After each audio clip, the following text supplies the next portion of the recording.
एक बार की बात, एक चौधरी था और चौधरी को यमराज जी दिखाई दी।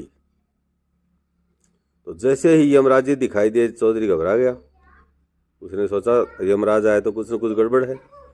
तो यमराज ने कहा कि चौधरी साहब, आपने बहुत अच्छे अच्छे काम किए हैं, इसलिए मैं आपको एक चीज़ बताना चाह रहा हूँ। आपने संसार की भलाई के लिए बहुत बढ़िया काम किए। मैंने ये राज आज तक किसी के सामने खोला नहीं है, लेकिन आज मैं आपके सामने ये राज खोल रहा हूँ। तो चौधरी ने हाथ जोड़ के यमराज से कहा कि यमराज जी बताइए क्या बात है। तो यमराज जी ने कहा, चौधरी जी, जिस दिन आपकी मौत होगी उस दिन मेरे यम के दूत आपको सिरहाने खड़े हुए दिखाई देंगे।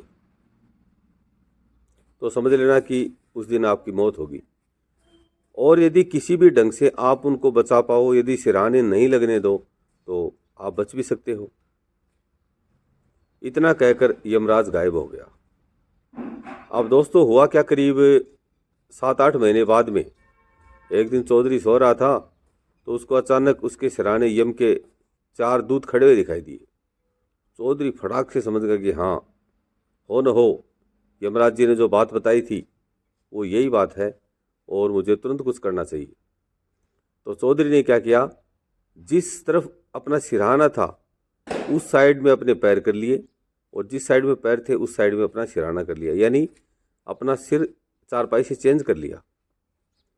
लेकिन दोस्तों यम के दूत तो आपको पता है हवा की स्पीड से चलते हैं, वो तुरंत उसके सिरहाने आ गए। जैसे फिर सिरहाने दिखाई दिए तो चौधरी ने पुनः अपनी दिशा पलट ली। जिस साइड में पैर थे उस साइड में सिर कर लिया, सिर थे उस साइड में पैर कर लिया, यानी फटाक से उसने दिशा बदली तो यम के दूतों ने भी दिशा बदल ली। चौधरी ने फिर अपनी दिशा बदल ली, यम के दूतों ने भी दिशा बदल ली, यानी वो ड्रामा सा शुरू हो गया। तो चौधरी के 3-4 बेटे थे, उन्होंने सोचा कि शायद आज पिताजी पागल हो गए। तो उन्होंने सब ने मिलकर अपने पिताजी को दबा लिया चारपाई पे और कहा, पिताजी पागल हो गए क्या, आप बार बार सिरहाने क्यों बदल रहे हो। तो चौधरी ने कहा, अरे रुको एक बार, कोई विशेष बात है, नहीं ये लोग मेरे को मार देंगे, एक बार छोड़ो मेरे को। तो बेटों ने सोचा भाई कोई दिखाई तो दे नहीं रहा है, लेकिन फिर भी पिताजी कह रहे तो छोड़ देते। तो फिर उनको छोड़ दिया। तो चौधरी जी कुछ देर तक तो सिरहाने बदलते रहे, लेकिन फिर चौधरी ने सोचा कि इस तरह से यदि मैं करता रहूँगा तो बेटे मेरे को पागल समझेंगे और फिर दोबारा दबा लेंगे। तो चौधरी ने एक उपाय सोचा। उसने अपने पैर ऊपर कर दिए, सिर जमीन पर टिका दिया, यानी शीर्षासन में खड़ा हो गया। अब शीर्षासन में खड़ा हो गया तो यम के दूतों के लिए मुश्किल हो गया कि वो सिरहाने कैसे आए।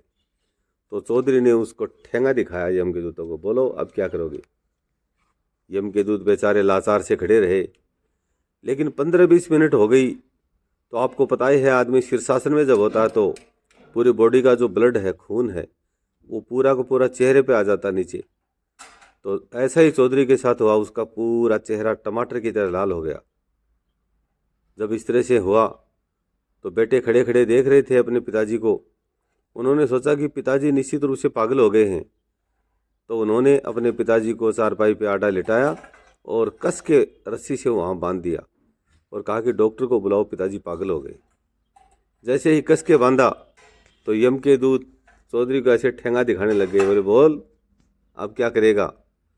तो चौधरी ने कहा, मैं आप लोगों की तो मार नहीं खाता, लेकिन मेरे को तो मेरे घर वालों ने मार दिया।